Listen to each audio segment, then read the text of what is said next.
Since 1960, more than 1 million whites have left New York City. The black and Hispanic population has grown by almost 1 million, and it's still growing. This is Rosedale, a community of 6,000 families in the far southeastern pocket of the borough of Queens. To the passing eye, it seems quiet. Modest 1- and 2-family homes with fenced-in lawns and tree-shaded streets. The people who live here are almost all white, working-class Americans of Italian, Irish, and Jewish roots. They've worked all their lives to afford these homes. Many came from the inner city, refugees from neighborhoods in the Bronx, Brooklyn, and South Jamaica. Neighborhoods they saw changing and dangerous to live in. These people saved their money and made their escape to what they called the last frontier in New York City, to Rosedale, to what they hoped would be a safe and quiet life. In the early 1970s, a few middle-class black families with very much the same idea in mind began to move to Rosedale too. The whites saw their coming as a threat, the forerunner of more blacks bringing crime, blight, and poor services they had witnessed in other neighborhoods in the city. And the peace of Rosedale was shattered. In 1971, a score of men and teenage boys using axes and picks nearly destroyed a house reportedly bought by a black man married to a white woman. 200 residents stood by and watched. Since then, more than 10 acts of violence have been aimed at the few blacks living in Rosedale. The tension escalated with the coming of the Spencers. In the summer of '74, Tony and Glenda Spencer bought this 7-room house on 136th Avenue. They came to New York from the West Indies after living in London. Spencer, a photo engraver in Manhattan, said they just wanted a good place to live. But some whites suspected them of blockbusting, of trying to force lower property values on Rosedale homes so other blacks could afford to buy here. Before the Spencers moved in, their house was set on fire with gasoline. They moved anyway. On New Year's Eve day a year ago, while the Spencers and their sons slept, a pipe bomb exploded on the porch and smashed through the windows of the house. Police said the bomb was intended to wipe out the family. Attached to the bomb was a note that read, "Nigger, be warned. We have time. We will get your firstborn first."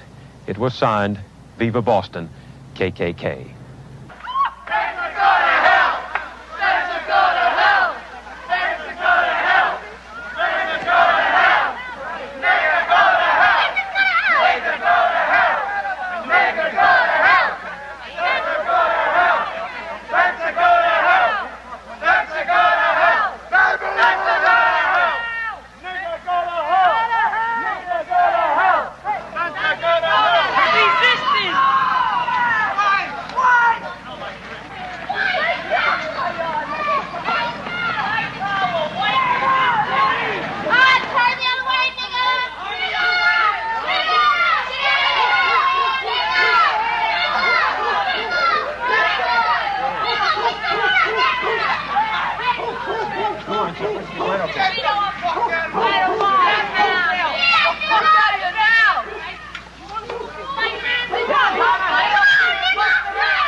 Better turn around, Yum.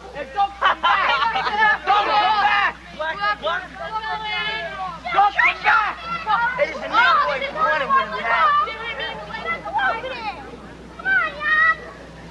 We were riding down this block, and these white people start saying, "Get out of here, niggas. You know, get out of my neighborhood. Don't come to this neighborhood." And then they start hitting on her. Throwing rocks and everything else. Throwing rocks.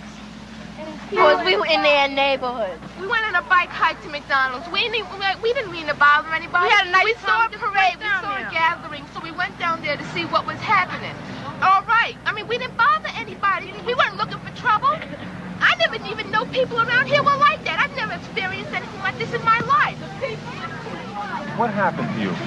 Nothing happened to me, but this little boy, short boy about my size, or little short, had picked up a rock, and he was in the front of all these tall hunkies. But he threw the rock. He tried to hit my sister, but he almost hit me about that much away from me. And I was sure wish he had hit me with that rock. I would pick up the rock right next to me and hit him right dead in his face. They always say niggas are doing everything.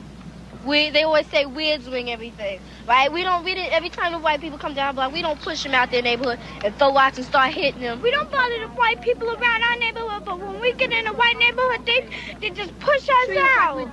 Yeah. Everybody with us, we're nothing, you know, we're a piece of dirt. Dogs, I mean, that's the way you treat an animal. I mean, God, we're human beings. Yeah. You don't treat other people like that. It's just wrong. Black, white, I don't care. A person is a person. Skin should have no bearing on how you treat a person. That's just wrong. I hate their goddamn guts. You don't hate them. I can't say that I hate them. I can't say that it's totally the kids' fault. I mean, I'm sure their parents had some bearing on the way they feel and everything else. I think it's just the system. I don't know. I can't say that I hate them because I don't hate anybody. Do you forgive them? No.